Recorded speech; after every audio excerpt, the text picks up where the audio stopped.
ceded traditional territory of the Coast Salish people, and particularly the Duwamish. We thank them for our continuing use of the natural resources of their ancestral homeland. And we thank you all for tuning in. Town Hall is grateful for the opportunity to invite Seattle audiences into present tense exchanges of issues, ideas, and creativity, even when we can't do it in person. Town Hall will continue to produce online content throughout this fall and into the new year, and as circumstances allow, to even host live streams from our building. Meanwhile, if like me, you just can't log enough hours on Zoom or YouTube, but know that many of our past talks are available in video or podcast form under the header Digital Media. Back to tonight's program. Ron and Naomi will speak for about 30 to 40 minutes, followed by audience Q&A drawn from the Ask a Question field at the bottom center of your screen. Please keep your questions concise, and we'll try to get to as many as possible. Also, know that you can view the event both here on Crowdcast or over on YouTube, our YouTube page, I should say, if you want to utilize that platform's closed captioning feature. Just know that it's easier for us if you pose your questions back over here. Town Hall is adding new events and podcasts every day. Upcoming programs include Eddie Cole with Sean Scott on the overlooked role of college campuses in the struggle for Black freedom, Jane Fonda and Elizabeth Lesser about the superpower of women when it comes to bending the curve on climate change, Susan Neiman on lessons from Germany on the subject of reparations and reconciliation. And our digital season makes possible a reimagination of our arts programs as well. Our Town Music Chamber Series kicks off this week with cellist and artistic director Joshua Roman returning to Seattle for a 10-week residency called Fermata, celebrating an artist's creativity between in-person concert appearances by sharing audio and video glimpses of composing, practicing, listening, rehearsing, resting, all in the context of a massive cultural and social pause. For more information about Fermata and all the rest of the above, visit townhallseattle.org. Town Hall's work is made possible through your support and the support of our sponsors. Our civics programs are supported by the Real Networks Foundation, the True Brown Foundation, KUOW, and the Wincode Foundation Northwest. But as most of you know, Town Hall is at heart a member-supported organization, and I want to thank all of our members watching tonight. Newsflash, not really. This is an unprecedented time for nonprofits. I'm grateful to our friends at the Wing for their partnership tonight, and I urge you to visit the museum when they reopen on October 7th. You can check out their website in the meantime, wingluke.org, for more information about that reopening. And meanwhile, if you're not yet a member of Town Hall and you support our mission to make ideas and inspiration accessible to the whole community, we hope you'll consider joining us or making a donation through the button at the bottom of your screen. To conclude the infomercial portion of your evening, finally, this isn't an easy time for booksellers either. And since we know you'll want to spend more time with Ron's book, I urge you to buy your own copy here, now, tonight, through our local independent partners at LA Bay Books, using the conveniently positioned button also at the bottom of your screen. All right. Ron Chu is an historian, journalist, cultural leader, and lifelong Seattleite. He is principal of Chu Communications, where he pursues his lifelong passion for documenting local community history through oral history and multimedia projects. He's been editor of the International Examiner and is executive editor of the Wing Luke Museum of the Asian Pacific American Experience. In that last role, Ron helped redefine museums, what they can do, what they're for, by melding cultural identity, civic participation, and programming into a new tool in the fight for social justice. He is a recipient of the Ford Foundation's Leadership for a Changing World Award and an honoree of the Association of American Museums Centennial Honor Roll. His first book, Reflections of Seattle's Chinese Americans, The First 100 Years, was published back in 1995 and features intimate stories and portraits of elders in Seattle's Chinese American community. Remembering Silne Domingo and Jean Viernes, The Legacy of Filipino-American Labor Activism, was published in 2012 and examines the lives of two slain cannery union reformers through memories of their families and friends. Naomi Ishisaka is the social justice columnist for the Seattle Times. A journalist and photographer who focuses on racial equity and social justice, her work has appeared in the Seattle Times, Seattle Magazine, City Arts, South Seattle Emerald, and many other publications. Her writing and photography captures social justice movements, issues, and events, and her accounting of the Black Lives Matter movement is featured in a number of shows and galleries, as well as in Ava DuVernay's documentary film, 13th. Ron Chu's book, My Unforgotten Seattle, is the topic of their discussion this evening. If you scanned our calendar this year, you know that our digital season has been distinguished by some pretty extraordinary conversations, none more so than tonight. Please join me in welcoming Naomi Ishisaka and Ron Chu. Hello. welcome everyone. It's so good to see some familiar faces in the chat. I guess you've already figured out how that part works, so that's great. We love to see you in there.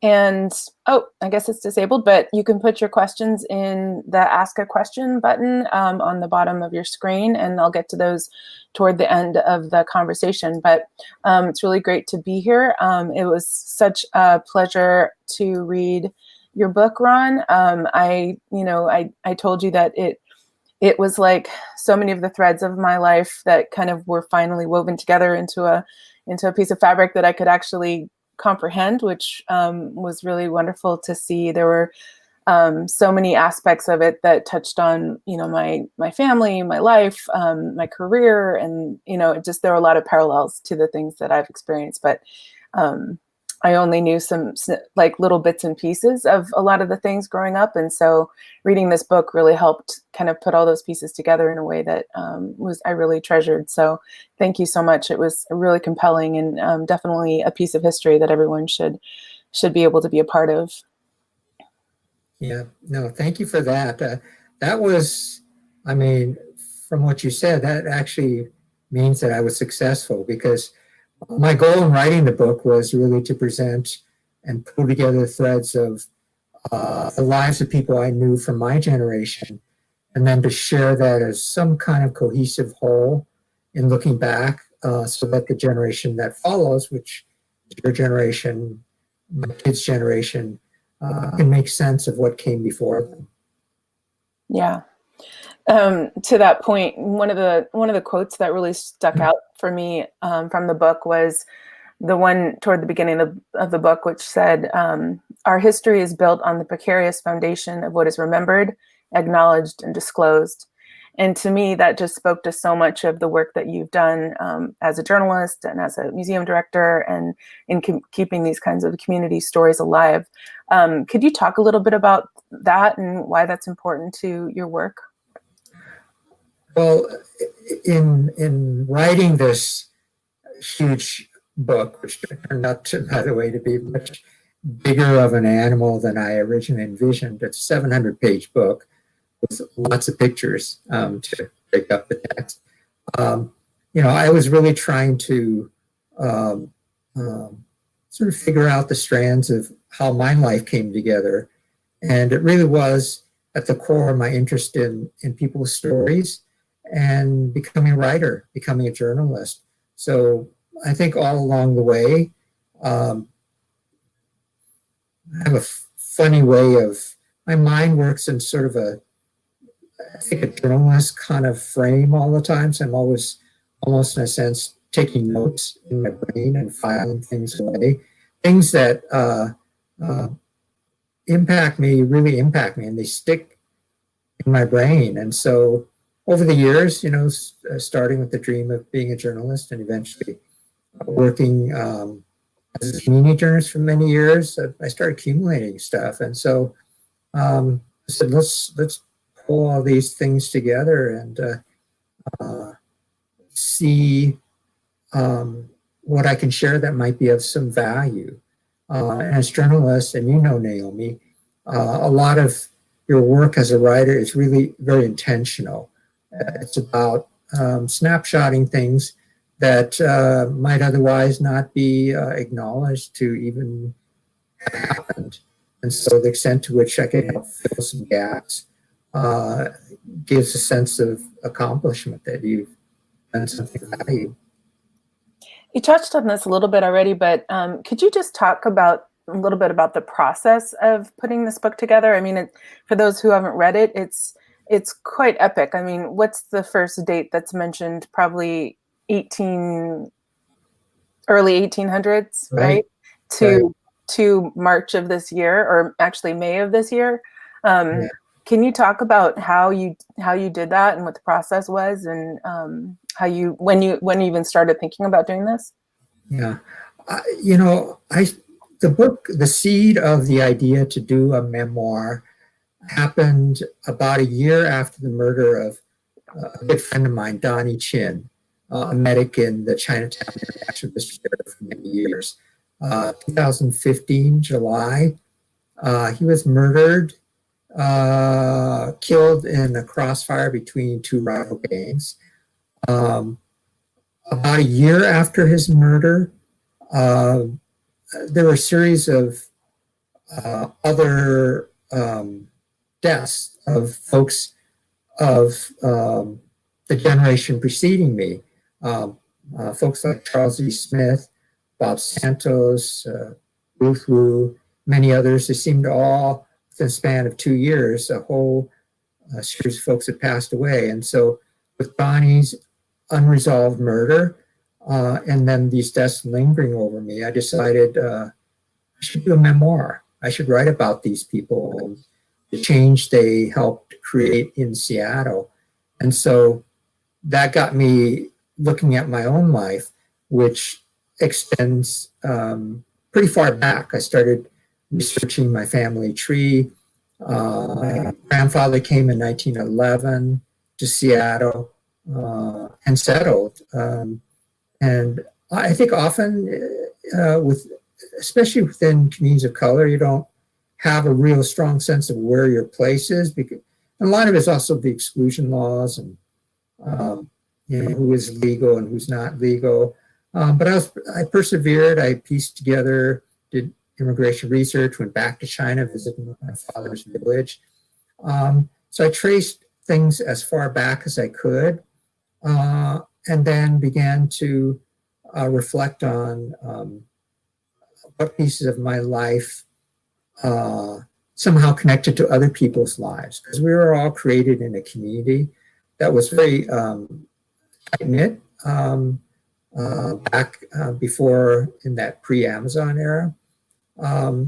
So that's really how the process got started, was through this kind of prod of realizing that our time is limited here, and also realizing that I had a strong connection to this place and a strong connection to the community that was now becoming much more dispersed. Mm-hmm. One of the threads that kind of runs through both the book and also your work and career is this idea of kind of challenging the idea of whose stories matter and whose stories should be told, both in journalism and also in the walls, inside the walls of a museum. And can you talk about your approach to that and how that kind of shows up in the book as well? I grew up in a fairly modest, with very modest upbringing. My father came here as a laborer, worked in the Alaska canneries, lived in the Chinatown International District, and then both my father and mother were immigrants as well. My father worked in a chop suey restaurant called the Hong Kong Restaurant for quite a number of years. My mother worked in a sewing factory. But growing up, I was surrounded by all these people who were a part of my life, but I never saw them in history books. I never saw anything written about Chinese waiters or sewing factory workers, even though my whole life was surrounded by all these folks who, this is what they did.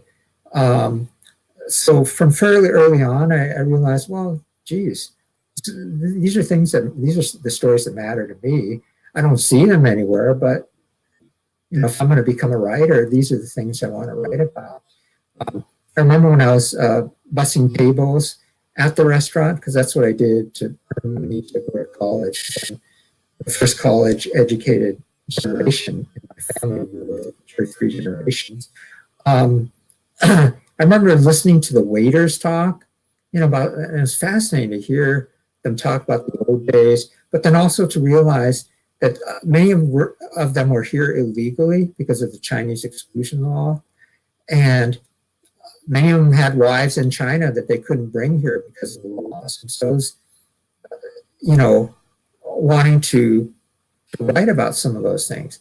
My mother worked as a sewing woman for many years. It was a hard life But, she's the one that gave us, helped put food on the table.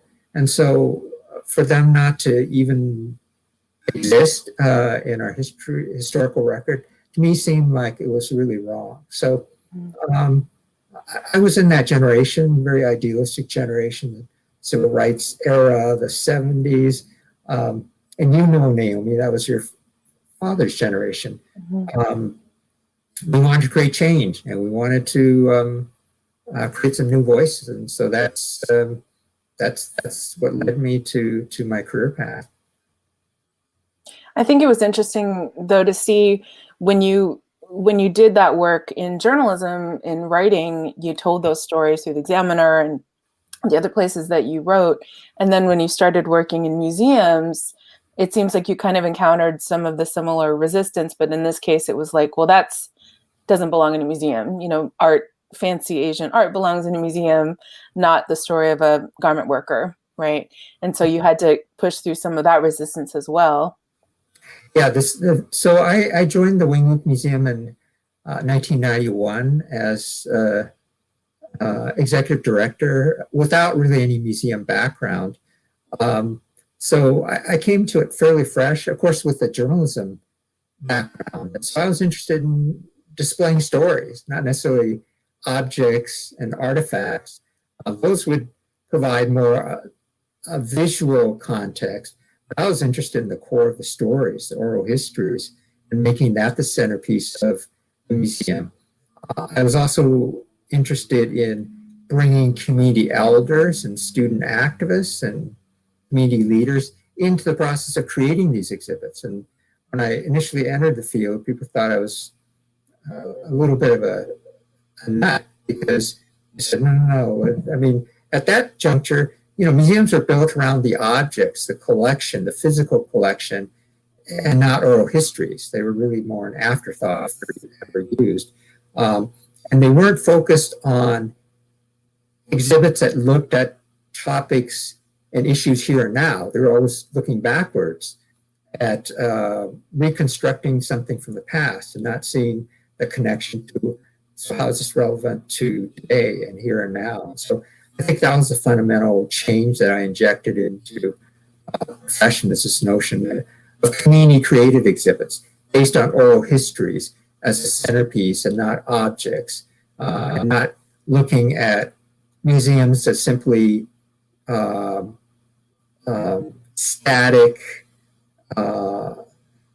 sort of omnipotent voices from afar, but actually voices from that are intimate and that really truly represent people who bear the history and bear the stories that really should be why people go to museums. Did the professional museum executives who were skeptical at first, did you ever talk to them later and find out what they thought about it after you actually had done it? Well, at different junctures, I mean, a lot of them, I should say, were very open and helpful as I began this journey, but they just didn't see this other way as being a way that could be effectively instituted. So, for example, when I presented this idea of, a community organizing model infused into a museum, often the idea was, well, how are you going to create some kind of cohesive presentation? How's the content and the visual stuff? I mean, you're bringing these folks without credentials, that are not museum specialists or experts. You can have chaos. But having worked in the community setting, I knew that, you could create stuff of aesthetic quality, of, legitimate content.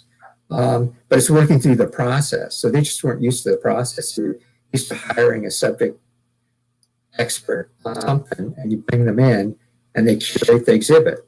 I was talking about community curated exhibits, which oftentimes may depend on community elders or other voices that really were never brought into the museum, but were equally valid, and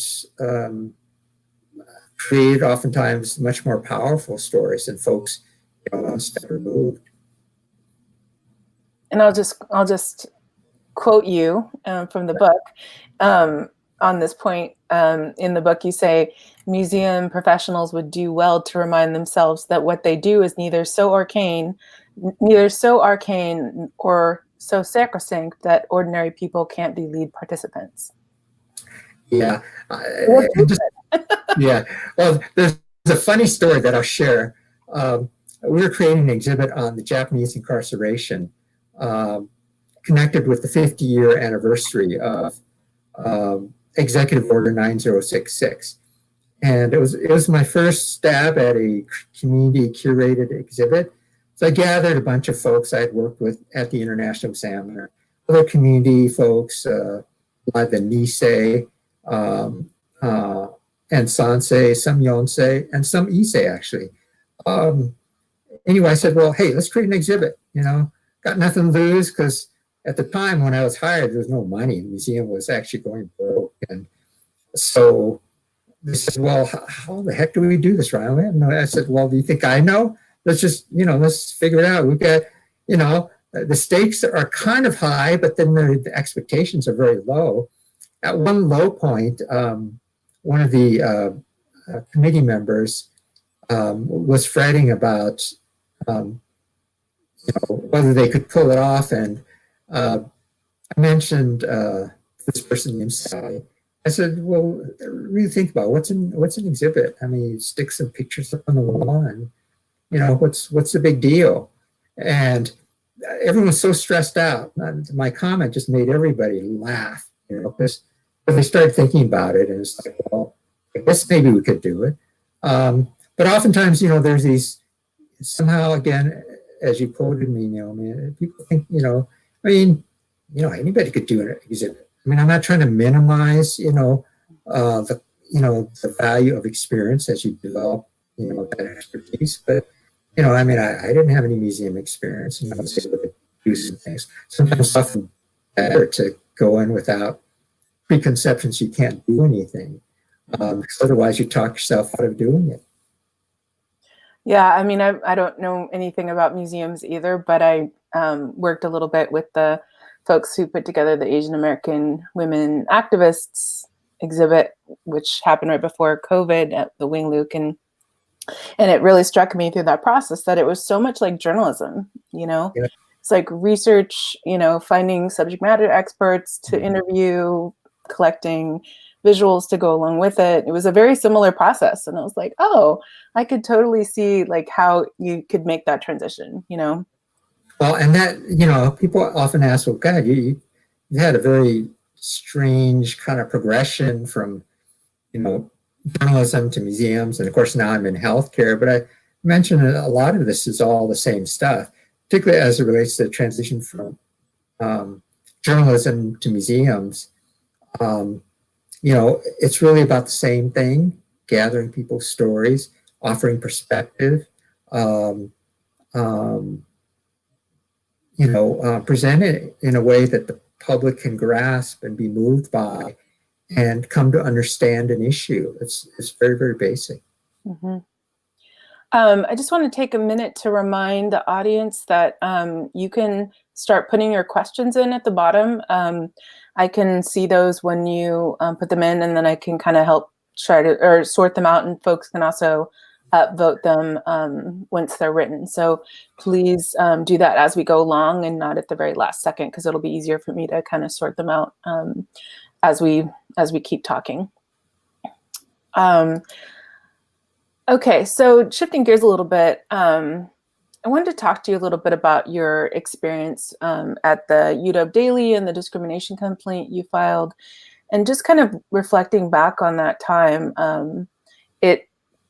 Talk about that a little bit, but then also talk about kind of the ripple effect it had in your career, and whether or not if you could have, done it over again, if you would have wanted to, work in mainstream media or something like that, or if that's wasn't something that you were wanting to do? Yeah. When I attended the University of Washington, I decided to major in editorial journalism and pursued a communications degree. I began working at the University of Washington Daily as a reporter, and after doing quite a few stories, news stories, I decided, well, I want to become a news editor. I applied for the position, but the way the system was set up, the editor basically the editor-in-chief hires whoever they want. And so I felt that that wasn't right. And in particular, I applied for the position, and the job is actually offered to a number of other folks who hadn't applied for the position, all of whom were white. And so I filed a discrimination complaint with the Staff Office of Human Rights. It was a 2-year battle, which basically resulted, I won, but the fallout was I didn't get my degree. So I left the university without a communications degree. I couldn't get a job. I applied several times, a number of places, city, county, for writing kind of positions. My complaint had been covered at length in the media. So I was labeled as someone who was challenging First Amendment right of the press to do, what they want to do. So I left without a degree, and then I came back down to the community because I had been bussing tables in the restaurant for a number of years, and I did that, did some community odd jobs. I joined the International Examiner newspaper, a community newspaper that just started up,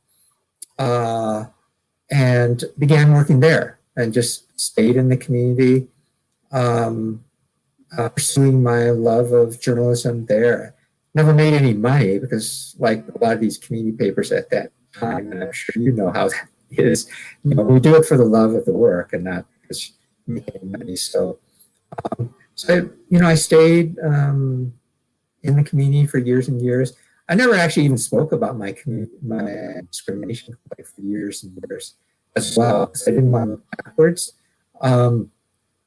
It was in the writing of the memoir that a friend of mine reviewed the manuscript and said, "Hey, Ron, I like this book, but there's a chapter that you don't even talk about how you even feel about what happened." And to me, this is like a highlight. It's a turning point. And I said, "So what do you want me to do?" He says, "Well, why don't you write about it? How did you feel?" And I wasn't conscious of it. So I had to go back, and that was the toughest chapter that I ever had to write, because I'd never confronted that. I just pushed it somehow in the back of my brain. And so it kind of liberated me in some ways. So I'm grateful for that opportunity. But, in terms of, it did take me down to the community. I don't know if I would have ended up down there regardless, just because of my connections to the community and what was happening during that civil rights era. But, it gave me a sense of purpose being there. Perhaps the memoir, and I think about it now, Naomi, maybe it's the launching of this career I never had that I wanted to have.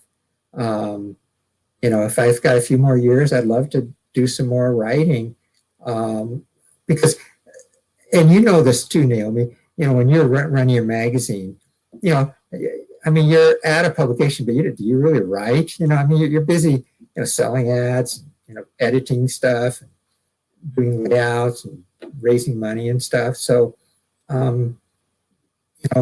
I'm hopeful that this will launch me on perhaps a new journey. That's great. And thank you to the folks that are adding questions. I appreciate that. Here for me. And I saw a ton of journalists on this attendance list earlier, so I know there's other questions that are coming, so put them in there. One of the kind of vignettes that you open with is going for a run recently on Beacon Hill and just observing some of the changes that have taken place and some of the ways in which you don't really recognize Seattle in some ways. Can you talk about what you think might be lost, or what younger generations might be not understanding about, what we need to protect and take care of in order to have the kind of Seattle that, you've always been such a big part of? Yeah, boy, the pace of change has been really unfathomable.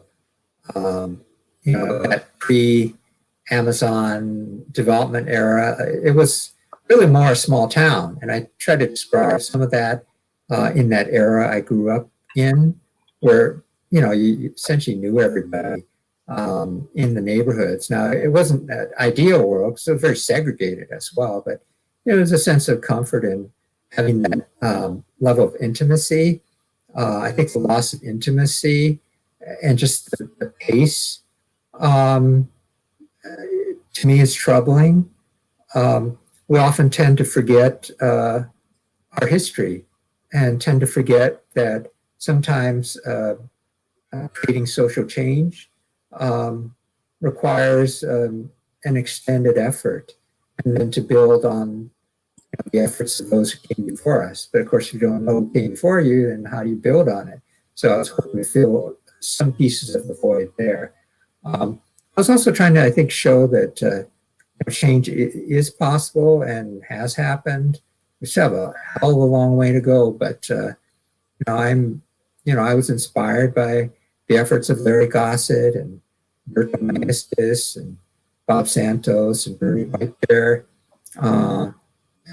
Tyree Scott, and others. And so I write about them as well and the ways that they inspired me. But it's not simply those folks who are the frontline folks. There's some other folks who never have been acknowledged in our history. I read about Ruth Ann Kurose and Karen Saraguchi, two champions of the redress movement. We forget that there's some folks on the ground who are doing a lot of the hard work. And, they never get acknowledged. You hear about Norm Mineta or Senator Inouye or other folks at a higher level. Even Michael Lowry, who introduced the first redress bill. You hear about those folks. But folks behind the scenes, you just don't hear about. So I wanted to write about them. I wrote about some of the folks I worked with at the Hong Kong restaurant. There's a whole chapter on the waiters, because I remember during the time I was working at the University of Washington Daily and attending the University of Washington Daily, I was working at the restaurant too. Funny thing is, I go and work at the restaurant, change into my uniform, I do my work. And I remember serving some of the folks who were students with me, and they didn't recognize me. I mean, they literally, you become faceless. In this restaurant, you just become faceless. To me, it just sort of, how's this possible? And then there's little things that just, and then working at the restaurant, it was really troubling because I saw how my father was treated. Generally, most of the customers were respectful because you develop relationships with them and asked for him by name, and they left him big tips. But I also saw, folks call him boy. I heard, just sort of, the way they treated some of the folks, just, it really upset me. And so I think coupled with my attending University of Washington, just sort of being in the midst of seeing Selmy Domingo, Gene Viernes, some of the Canterbury Union activists fighting for change, and then seeing what was happening in my own life, I felt like my personality was fractured. I was living in many different worlds at the same time. Being the child of illegal immigrant because of the Chinese exclusion law, we were kind of laying low, and my parents didn't share a lot of the history, so I had to kind of piece it together and drag it out of them. But, and then you're in this progressive environment, it's all this social change happening and so forth. So I felt really fractured, and trying to come to understand and piece it all together was probably the biggest challenge for me during those years. But, that's why I became a journalist. That's great. So we have some really great questions, and audience, if you don't see me getting to these in order, it's because I'm going to reorganize them just for the flow of the conversation. So I think the first question I want to ask is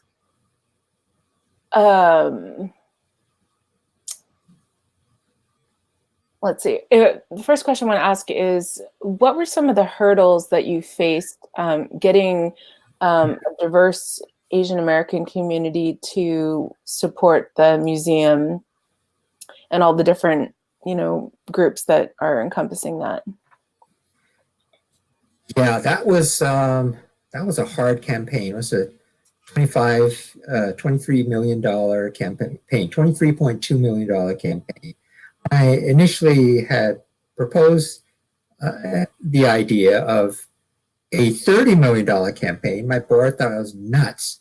They authorized a $23.2 million campaign. In truth, I knew they weren't going to go for 30, but I'll settle for 23, because at the time we were only a $500,000 operation. And so they said, you're still nuts. There's no way we can raise this money.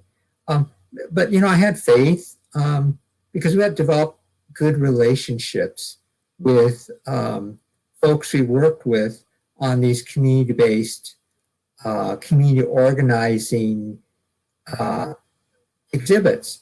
When we did our Japanese incarceration exhibit, the community helped us raise more than the entire budget of the museum, which at the time was $125,000 or something like that. We raised $150,000. They helped save the museum, and they were there in our corner. They wanted this story of what happened during World War II to be shared with future generations. And I made a promise. I said, we're going to build this new institution, and this will be a core exhibit. And by the time the museum had opened, most of the Nisei were gone.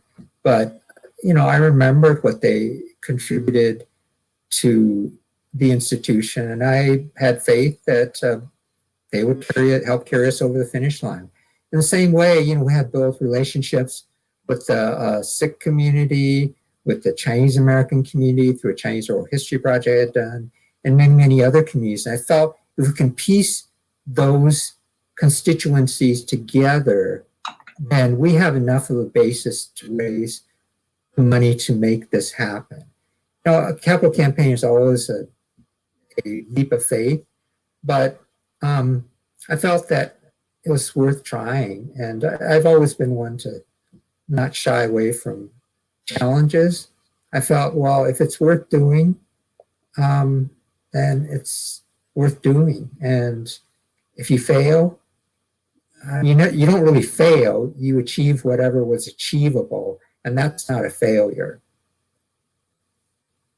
It also struck me that, a big part of the burden of that capital campaign was really proof of concept of something that hadn't ever been done before. So since that success, have there been other types of efforts like that in other parts of the country to create culturally specific museums like that?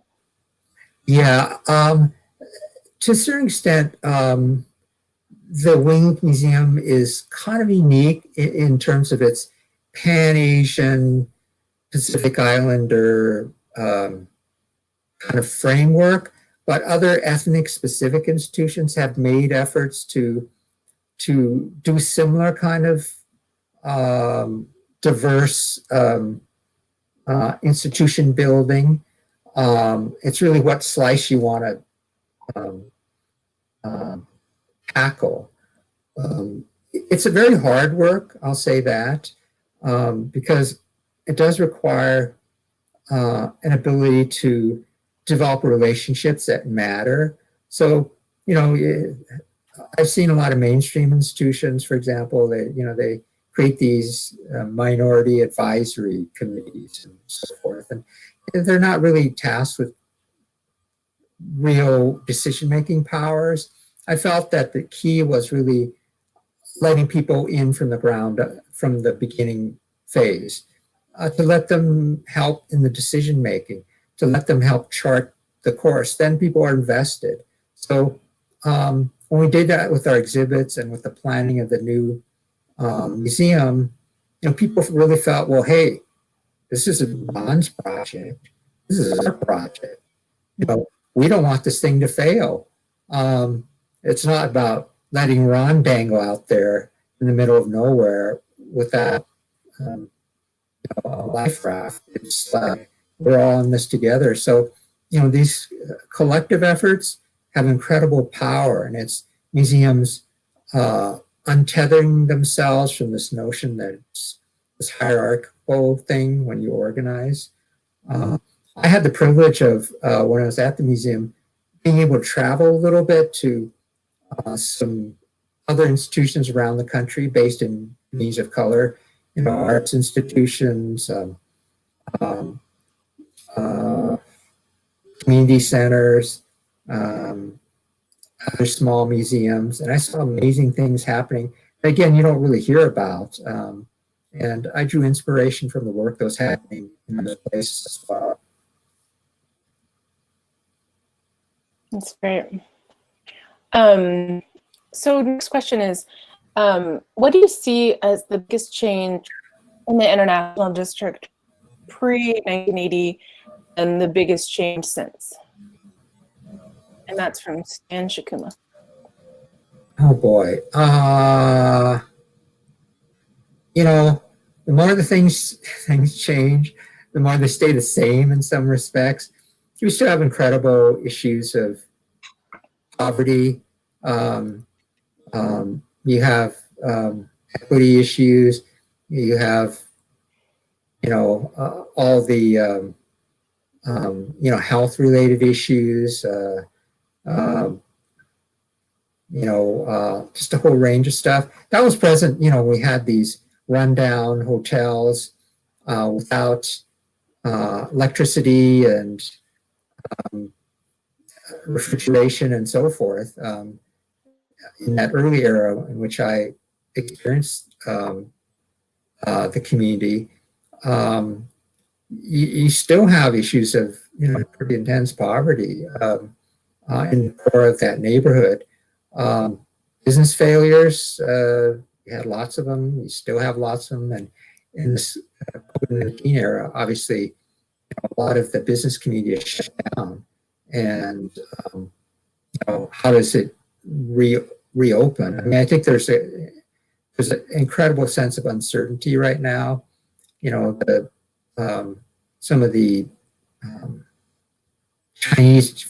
China virus, Wuhan virus stuff doesn't certainly help. It's created this xenophobic overlay. But I would say, we've made a few steps forward. We've got some new facilities that and buildings that have been built, an additional layer of social services. But, we had a fire that leveled, a major building in the district. We have many places boarded up. People can't open their restaurants. People are, hurting financially. So it's a challenge. Thanks. There's a question about mainstream media. Can the person who asked that question create a new question that sort of clarifies the question a little bit, so I can ask that one? And following up on the museum question, what do you see as the core value of the museum that anchors it as a valuable part of the city of Seattle? Boy, it's probably a question that should be asked of Beth Takakawa and Cassie Chin and the gang there now. I mean, it's rooted in a neighborhood that is one of the most important historic neighborhoods in the city. It's been around for a long, long time. It represents an incredible diversity and a model of how different ethnic groups have been able to come together and coexist. That's why we have this unique neighborhood called the International District. I tried not to answer questions representing the museum anymore because, a past director should not be doing that. It's just a matter of protocol. It's like the president. You're not supposed to. Exactly. Two presidents.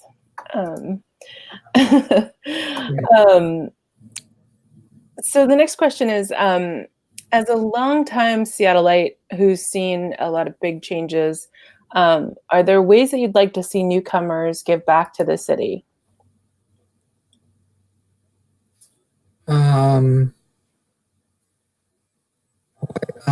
I'd say plug into some of the existing networks and organizations that have been around for many years. I worry about we're in the midst also of this generational shift, as you know. The baby boomers of my generation retiring, passing away. So a lot of the social justice organizations and nonprofit social service agencies, advocacy groups are really in need of new leadership. So I'd say the best way to contribute really is to seek out some of these groups and start volunteering, serve on boards, and check out what's been around. Because I've always felt it's better to resurrect an organization and to work with something that's already built rather than create a new one. It takes a long time to get established. Mm-hmm. Yeah, and I remember you and I talked once about this a little bit, and you had also said that it was important that younger generations and the newcomers took the time to learn the history of what went before as well. I think books like yours really help lay that foundation for a new generation as well. So I'm going to try to tackle this question. I wasn't entirely sure how to ask. It says it's talking about efforts to get a position in mainstream media. I think there might have been a misunderstanding around the UW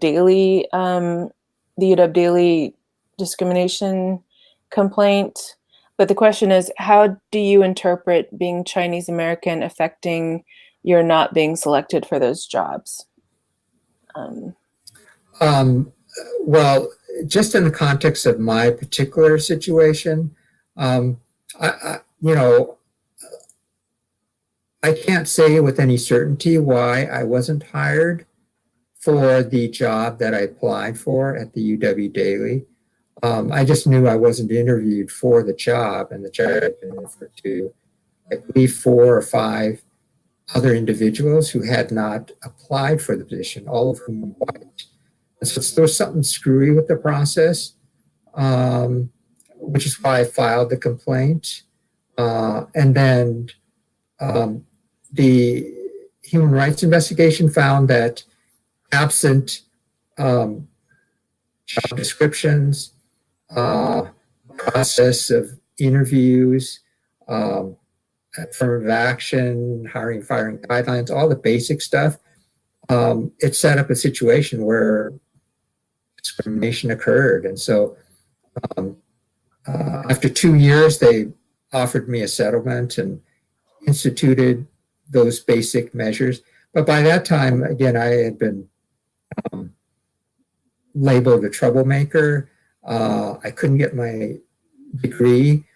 The odd thing, or wasn't odd, but one of the barriers was at the time, so I couldn't get a job But so I went and began volunteering at the International Examiner newspaper. The credits I needed to get my degree were reporting, was a reporting requirement.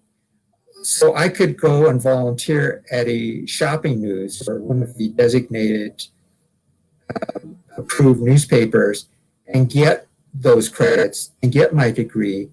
But even though I was editor of the International Examiner, because it wasn't on that list of approved publications, I couldn't get those credits, which would then allow me to get my degree. So I left rather than leave the Examiner.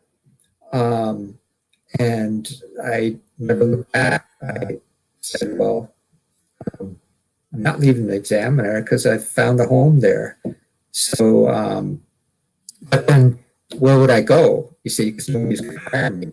I could volunteer at one of the weekly neighborhood publications or a shopping news. There were literally some shopping news publications that I could volunteer for that were on the list, but I couldn't finish and get my degree. And then meanwhile, things were getting kind of hot. There's some professors at this communication school who talked about my discrimination complaint threatening the First Amendment. And I remember when I filed the complaint, I was 20 years old. So, I just needed to get out of there. My mother was deathly afraid that somebody was going to attack me. And I was getting some hate calls on the phone. Because back then, everyone's number is in the phone book, right? And so, it was, there weren't a lot of paths out. So that's kind of happened there. So we're getting to our last few questions. If anyone has any extra questions, put them in the question box now. Do you have a favorite story from your book? Favorite story? Probably there's two favorites, and they've both been reprinted. The chapters have been reprinted in the International Examiner newspaper, so you can actually go online and read it for free. But one chapter is about my mother's efforts to learn English. She was a sewing woman, and she decided after she retired she wanted to learn English because she wanted her children to respect her, and she wanted to be understood when she went to shopping. So she she attended a course at Seattle Central College. She was the oldest student there. And I came over, practically 3-4 times a week to help her with her English lessons. She had her Chinese English dictionary, a big magnifying glass, and she'd watch Tammy and Jim and Tammy Faye Baker on TV to write down words, because the way they enunciated and repeated words, it gave her an opportunity to copy things down, you see. So I came over and helped her with her English lessons. You have to read it, but it's kind of funny because her attempts at trying to capture the English sounds were not always successful. And then, a lot of these American idioms, bring home the bacon and, things like that, it just confused her. And so trying to explain things, I was inspired by her efforts. The other favorite chapter is going back to writing about going back to my father's home village, Falsa, which is located in the Toisan district. And this happened in 2008. Brought my kids. My sister brought her kids as well. And it was a very moving experience because I felt like I sort of reclaimed a piece of my mother, especially both my parents, because those stories started flooding back to me, and it felt sort of at home, even though, it was home, but it wasn't home. But I understood who I was in that moment of clarity when you arrive at a place that seems so familiar, and that the people eerily sort of look like you, the way they walk, just subtle little things. Yeah, those would be my two favorites. Wow, we're getting some really great questions. So thank you all for the questions. I'm gonna let's try to work through these next questions fairly quickly. The next one is from Binko and John, who I read about in your book, so I know who they are. And their question is, what is your ideal vision for how this Chinatown International District should develop and evolve as we move forward? There's no roadmap, but we want to be a part of preserving and celebrating the CID.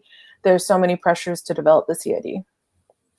I think John and Binko are doing the right thing. They've taken a community institution, one of those 5-10 cent stores from an earlier era, and they've made it an incredible space, respecting the history of the architecture, and creating a little mini museum in the space, and then selling stuff that really connects with this current generation. So it's repurposing spaces that have meaning. Great. And if you could create anything today for the community to bring it together, what would you create?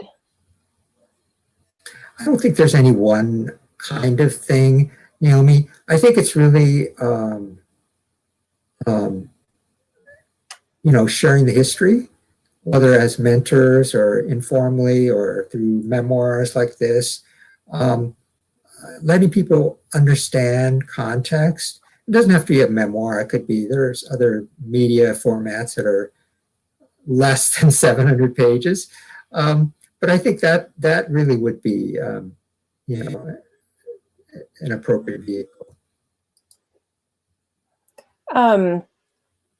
So paraphrasing you, our history is what we acknowledge and disclose. What story are you most proud of in your community work that we might not know about? And is there a history that may not have been acknowledged? One thing that I did in the book, there's been a lot of controversy of late about whether there was a Manila town or a Filipino presence in the Chinatown International District area. And, I remember it. I remember all the Filipino old timers and the cafes and shops and so forth. I think that needs to be acknowledged. There used to be a huge African-American presence all up and down Jackson Street, and even houses on Waller Street. People don't remember that. So it's a very diverse community. I think, in this, attempt to, kind of be ethnocentric is how I put it. We tend to forget that, things evolve and we're all kind of connected, joined at the hip. And these are going to be our last two questions. What year was your complaint at UW, and have they given you a degree to make up for not getting your degree in a timely manner? Which I'll say that is in the book. If you read the book, you'll know this answer. Yeah, it's in the book, and you got to go read the book. It was, I think, 30 some years later. It was actually one of Wing Luke's nieces who worked up at the UW, who was also working for a brief time at the Wing Luke Museum. She realized, along with her Aunt Betty, Wing's sister, that I didn't have a degree. And they said, they wanted to nominate me for alumnus award. I said, no, I can't. Don't nominate me. They said, how come? I don't have a degree. And they were shocked. And I didn't really want to talk about it. Again, that was that chapter I didn't really want to talk about my life. So they went ahead and arranged for me to get my degree. So I many years later was able to get my BA. That's great. And last but not least, what do you want to do next? Well, I'm currently raising money for an aging in place facility on North Beacon Hill. and hoping to finish up that fundraising. You know, particularly in this COVID-19 era, we're starting to realize that people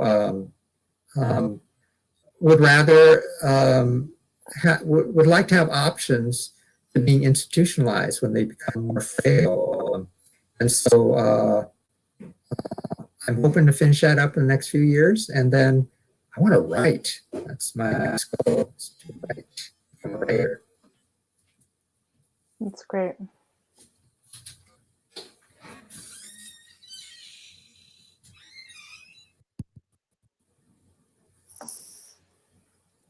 So that was our last question. Okay. Hey, Candace. Yeah, thank you both so much. This has been really great. We kind of, we love being able to put on programs that are super local like this, and there's such a rich history. Thanks so much, Ron, for all of your research, and I mean, such a detailed and broad history of the community, I think, is really astounding, and congratulations on finishing it and getting it out into the world. And thank you, Naomi. Great job, and it's really great to hear your experiences as well. Thanks everybody so much for watching. If you're interested in more Town Hall content, you can follow this Crowdcast page by clicking the follow button in the top right corner, the buy the book button on this Crowdcast page, and then also the link in the YouTube chat is going to take you right over to Elliott Bay. So please purchase a copy of Ron's book from them. And again, thank you both so much, and we'll see you soon. Have a great night. Thank you. Thanks, everyone. Thank you, everybody.